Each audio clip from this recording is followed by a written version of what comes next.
Okay, welcome back. When we were ending up on the other side, I was telling you that Billy had taken some pictures of the barrier between universes when he was able to take a ride with Semjase on the Great Spacer ship.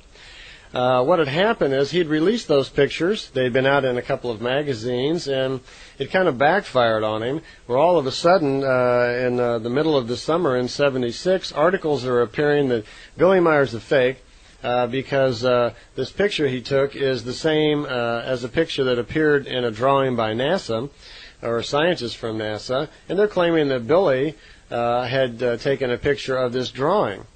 Well, unfortunately, what had happened was no one really paid much attention to the fact that the drawing that he's supposed to have taken a picture of came out in the summer of '76. When in effect Billy took the pictures almost a year before that, back in 1975, in the spring of '75, when he went on the ride on the Great Spacer.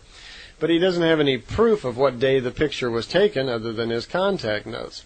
Unfortunately, a slide of film, the ones that he took, there was no date on there, and he really couldn't prove it. And he says even if he could, there was a date on part of the roll of the film, but no one was really believing him, and he was very frustrated that the media would actually do that.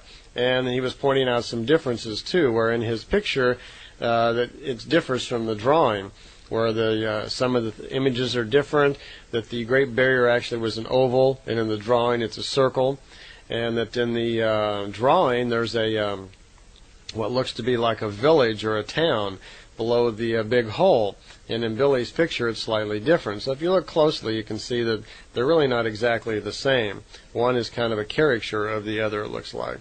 So Billy's very frustrated by this. Also, someone is questioning Billy's contact notes. They're saying that the writings of Semjase, the things that she says, sound exactly like the way Billy talks.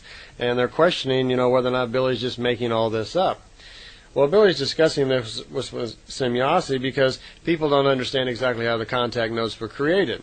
When Billy goes home and the contact notes are transmitted to him via a device on the ship, it doesn't come through in language.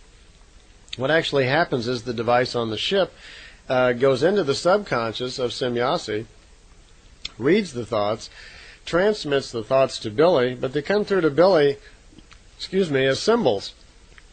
Billy, long ago when he was young, was taught this symbol language that's used by the spirit, and it's used in telepathy. And their machines on board the ship transmit like it's telepathy. So Billy receives all of this, and he writes down all these images and shapes, and then he converts them to language. So because he is converting them, he's writing down, he's expressing in his own views what Semjase said and what he said. So the actual writings, the actual sentences and choice of adjectives and words and everything in the contact notes is all Billy's on both sides. Okay? That's why. We're not reading and listening to the actual words and feelings of Semjase. It's actually Billy's interpretation of that. So there's a little difference there. So he thought, well, people aren't going to understand that anyway. They won't believe that that's even possible. So he's getting even a little more frustrated with the entire problem here of being a great prophet. Okay, we're moving up to the 69th contact now, which is Friday, December 10th, 1976. So we're getting close now to 2 years of contacts here. Billy had a question about Easter Island. It's one of the great mysteries here on Earth that's have gone unexplained over the years. If you're not familiar with Easter Island, you may have seen it on some television shows. It's that unusual island out in the ocean that has all these statues of very tall, large people on it that were carved out of some sort of hard stone. It's very difficult to wonder how that may be possible, and there's no explanation. Well, Billy wanted to know what was the secret there of Easter Island. And she says, well, it is a bit unusual. She wanted to remind him that it's been about 13,000 years since the last big colonization of extraterrestrials were actually here. It was during that time period we were coming to the end of the Atlantis move period, just before their Great War. She says there was a semi-Ishwish leader named Vera Kokoha, if I pronounced that right.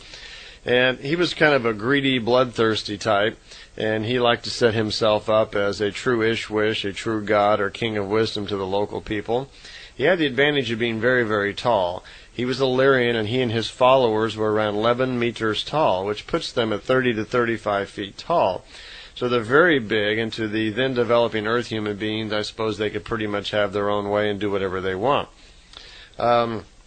He was actually quite cruel, kind of a dictator type, and he and his followers took over the city of Tiahuanaca, which is about 4,000 meters high. It's a city high up in the mountains.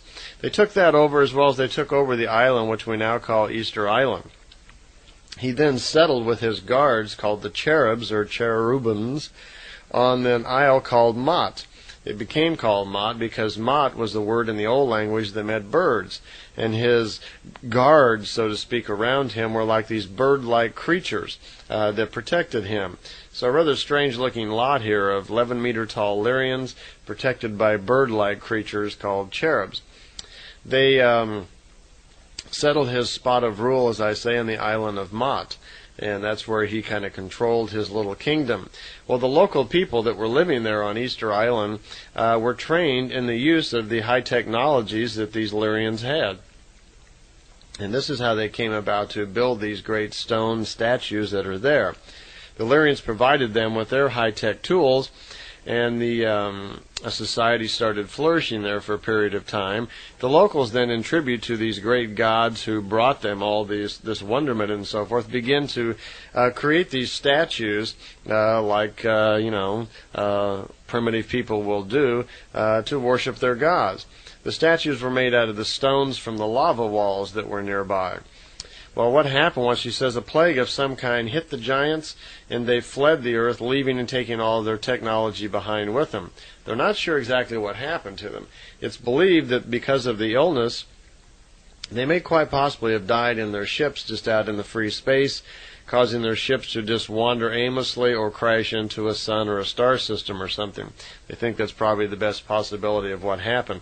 Because after they left, there was no indication of whatever happened to them after that. The locals that were left behind suddenly found themselves without leadership and without technology. They were just left. So, in order to try to get their gods to come back to take care of them and again take care of their lives, they thought it'd be a good idea to finish the statues and pay tribute again to these gods and hope that they would come back. Well, they didn't have the technology that they had before to build them, so they had to just finish the ones that they had already made. And they didn't actually finish them, that's the wrong word. What they did was they went to the lava pits and got some red earth and fashioned hats out of this red earth, and put them on the statues that they had already built, hoping that would appease the gods so they might come back. It's really quite unexplainable why they decided on putting hats on the statues, but they did. Apparently, Viracocha, during his reign somehow news or word of his reign and his civilization here on Earth became known to a race of people in the Andromeda constellation, not the Andromeda galaxy. So in the Andromeda constellation, a small group of people knowing about this, they came to Earth 2,568 years ago. And they apparently landed in a similar area, knowing of Viracocha's reign. They were there for about 20 years. And they were the people who, actually they built up a pretty big society down there in South America. And they were the people who founded actually electrical current and electrical energy. And to build these cities up, they used these energy centers with cables under the ground. And when you see the lines of Nazca and so forth down there, these lines that are under the ground, they built those. Those